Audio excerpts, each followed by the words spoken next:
Hello दोस्तों, उम्मीद करती हूँ आप लोग अच्छे होंगे। आशा देवी के 4 बेटे थे। उनके पति की मौत हो चुकी थी।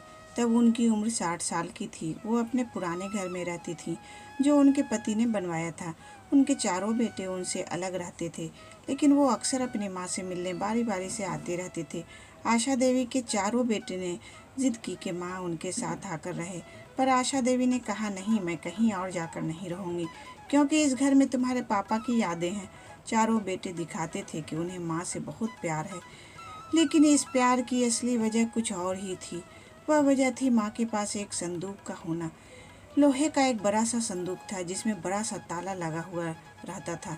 इस संदूक के अंदर क्या है ये चारों बेटे में से किसी को भी पता नहीं था, और ना ही उनकी पत्नी को मालूम था। जब से उनके पिता की मौत हुई थी तब से ही इस संदूक की हिफाजत माँ को ही करते देखा था। आशा देवी कभी संदूक को अकेला नहीं छोड़ती थी। अगर कभी कहीं जाना भी होता तो कमरे को लॉक करके जाती और जल्द ही वापस भी आ जाती। संदूक के अंदर रखे सामान के लालच में बेटा और बहू माँ जी कहकर उनके आगे पीछे घूमा करते और उनकी खूब सेवा करते।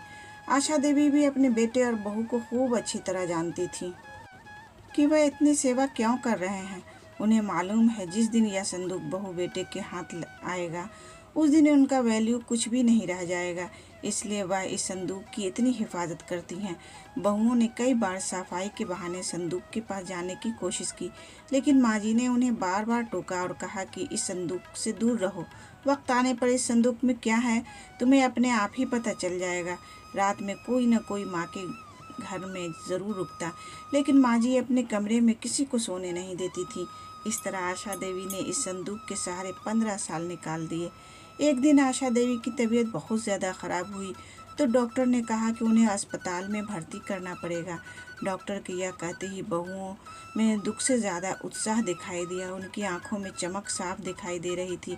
आशा देवी ने उन्हें आपस में बातें करते सुना कि माँ जी के जाने के बाद संदूक में जो भी है वो आप आपस में सब बराबर बराबर बांट लेंगे।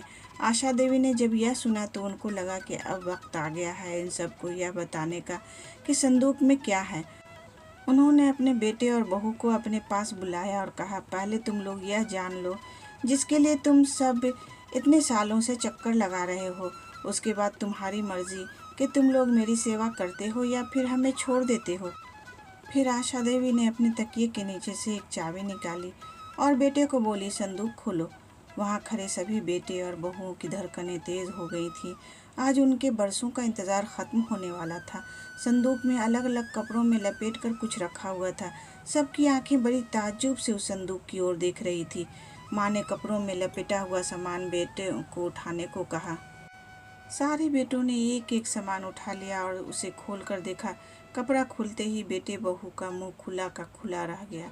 यह क्या? इन कपड़ों में से तो पत्थर निकला। उन्होंने कहा, यह क्या माँ? इतने दिनों से तुम इन पत्थरों को संभाल कर रखी हुई थी और हमें बेवकूफ़ बना रही थी। हमने सोचा तुमने गहने संभाल कर रखे हैं। माँ ने कहा, मैंने तुम्हें कब बेवकूफ़ बनाया? और गहने तो थे, बहुत थे, लेकिन तुम लोगों के पढ़ाने लिखाने में सारे गहने बिक गए। जब तुम्हारे पिता का आखिरी वक्त था तब हमारे पास कुछ भी नहीं था। तुम लोग तो अपनी अपनी ज़िंदगी में मगन थे। तुम लोगों को क्या पता कि किस तरह से उनका आखिरी वक्त गुजरा है।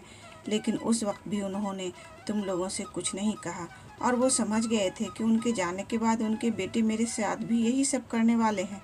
इसलिए उन्होंने मेरे लिए इस संदूक का उपाय खोजा।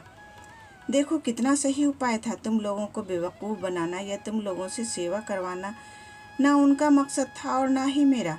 वो तो चाहते थे कि उनके जाने के बाद मैं अकेली ना रहूं। अब शायद मैं ज़्यादा दिन ना रहूं, इसलिए मैंने तुम्हें सच बता दिया। सभी बेटे बहू बड़बड़ाते हुए कमरे से बाहर निकल गए और अब सब आपस में बहस कर रहे थे कि माँ को अस्पताल कौन ले जाएगा, और ले जाएगा तो खर्चा कौन करेगा। माँ अपने बिस्तर पर पड़ी हुई सब सुन रही थी और फिर थोड़ी देर में इस लालची दुनिया से वह रुखसत हो गई। आपको यह कहानी कैसी लगी हमें कमेंट करके ज़रूर बताएं।